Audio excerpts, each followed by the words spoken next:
Oke, pertanyaan pertama tadi yang diberikan oleh Mbak Eva dari Ray-Ban. Motivasi Ayu mengeluarkan ini semua dan apakah Ayu memiliki perlindungan hukum? Jelas saya manusia biasa. Saya pasti tidak punya perlindungan hukum, tidak. Saya bukan orang yang kebal hukum, tapi saya hanya memberikan kebenaran. Jikalau suatu hari nanti ada upaya hukum dari pihak LM, silahkan berikan kepada saya. Kalau memang itu tidak benar adanya, ya. Jadi di sini kenapa saya berani? Karena saya memang dari awal motivasi saya membeberkan kebenaran, ya. Tapi kenapa beliau selalu ke personal saya terus?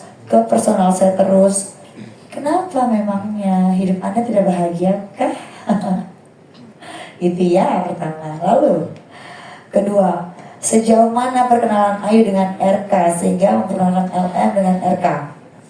Saya tidak pernah memperkenalkan, tapi pada saat saya makan, karena saya ada berada di satu organisasi, lalu saya berkomunikasi melalui video call, yang dimana itu ada di restoran.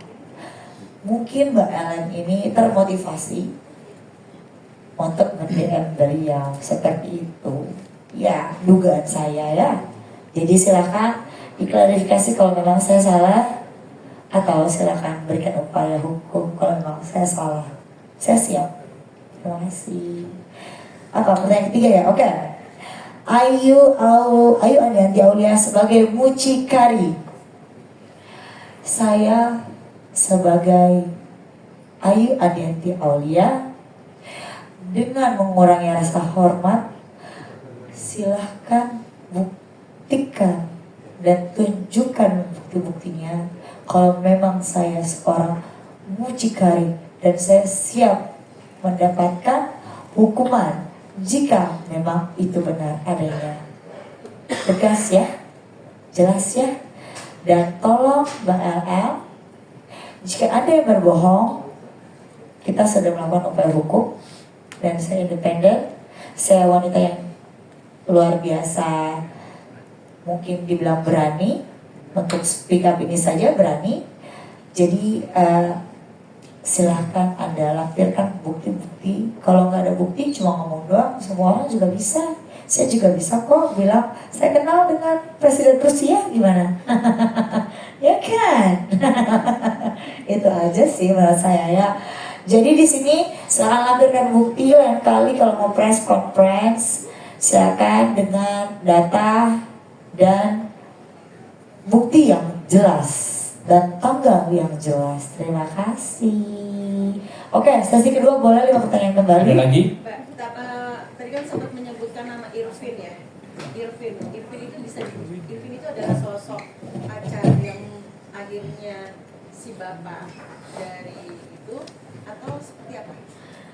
Jadi Irfin itu saya nggak tahu ya, saya nggak kenal. Maaf ya Irfin, dibawa-bawa namanya di sini ya. Saya minta maaf dulu. Ini kan baru diduga ya bahwa dia hamil, kan pengakuan Mbak LM kepada teman dekatnya ya. Jadi Irfin ini adalah satu orang laki-laki di mana mungkin sudah menjalin asmara dan oleh LM, dan di mana pada tanggal 10 Juli LM sendiri menyatakan dirinya itu sedang hamil anak Irfin, ya kan? Jadi saya tidak bisa memastikan apakah Irfin atau si Rosalino tadi itu. Jadi menurut saya alangkah baiknya jikalau lebih seru tes DNA-nya dicoba bareng-bareng, karena mungkin anaknya juga kasihan untuk jejak digitalnya kan harus perlu ayahnya. Yang saya tahu apalagi beliau sudah menikah, ya tidak pantas untuk diumbar masalah ini, apalagi masalah ranjang. Ya kemarin saya mendengar, saya amat sangat luar biasa, wow, terkejut dan shock. Menurut saya Untuk seorang wanita, biarpun masa lalu saya kelam, tapi itu tidak pantas untuk dibicarakan atau diomongi di halayak publik seperti itu. Sebelumnya kan Mbak Ayu juga pernah posting story yang bahwasanya di Emon sama Bu Atalia juga sepertinya kan kedekatan sama Mbak Ayu sama Bu Atalia juga cukup intens ya. Nah, apakah respon kali ini beliau juga tahu Mbak Ayu membongkar semua ini atau seperti apa dan responnya seperti apa? Oke, tidak tahu. Jadi di sini saya berdiri sendiri. Saya tegaskan sekali lagi, saya berdiri sendiri, independen, untuk membersihkan nama saya yang selalu dibawa-bawa. Saya memperkenalkan, saya juga simpanan, ya. Jadi di situ Bapak RK, gitu kan. Jadi di situ saya tekankan kembali bahwasannya tidak benar adanya. Silakan lampirkan bukti-bukti jikalau Anda mempunyai bukti yang otentik. Terima kasih. Mbak, benar ada kabar bahwa Satu dulu, yang lain dulu. Ada lagi yang lain? Boleh apa? Boleh ada pendekatan sih kenal sama RM. Kedua adalah ini kan membersihkan nama itu. Artinya adakah nanti hukum yang tepatnya untuk melaporkan FM ke Polda atau seperti apa? Gimana Bang? Saya dulu. Oke, enggak, aku dengar. Jadi tadi pertanyaannya adalah adakah langkah hukum untuk LM sendiri atau tidak, dan ini adalah preskon untuk membersihkan nama baik. Dan kapan aku mengenal LM kan? Ya, oke. Saya jawab ya. Itu 3 ya, tapi nggak apa-apa jadi 1 aja. Oke. Pertama, saya mengenal LM itu karena dia junior dari masa lalu saya yang menurut saya kelam. Dan saya sudah banyak berbenah diri sekarang. Lalu menurut saya dia adalah junior saya mengenal dia dari 2019 ya. Beliau pernah berpacaran dengan mantan pacar saya bernama Dimas, yaitu dia saya tidak pernah video itu.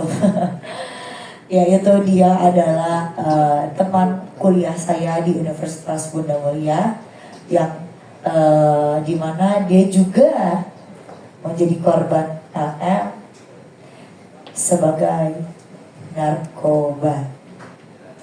Itu lalu apakah ada upaya hukum? Pastinya ada. Ya, sudah, bukan secepatnya, sudah kita lakukan upaya hukum. Silakan kalau untuk hukum mungkin Mas Doni lebih tahu, silakan Mas. Karena saya nggak mau merebut mic Mas, takutnya jadi ya kan. Kalau perihal upaya hukum itu sudah kita lakukan. Dari minggu kemarin. Termasuk ini investigasi di belakang ini adalah upaya hukum yang kita lakukan. Ini upaya hukum yang kita tempuh. Ini bukti-bukti ini kita sudah cari dari beberapa orang, bahkan ada beberapa informan yang menghubungi kita juga, ya kan. Nah, kita juga dalam preskon ini membuka pintu seluas-luasnya kepada seluruh teman-teman di luar sana yang mempunyai informasi sekecil apapun terkait LN. Tolong, silakan DM saya sama Mbak Ayaulia untuk memperkuat itu semua. Laporannya selain laporan nama baik, narkoba juga? Oh, kalau itu enggak lah. Itu makanya ya, itu bukan urusan kita, gitu kan. Karena ini membuka bahwa Nah ini biar aparat yang berwenang yang bekerja lah, kan begitu. Saya bukan aparat hukum, tapi saya penegak hukum yang berdiri dari undang-undang. Saya advokat, gitu. Kalau perihal abang nanya soal apakah melaporkan narkoba ya ini kita buka, ya silakan aparat hukum yang mendalami sendiri. Terima kasih.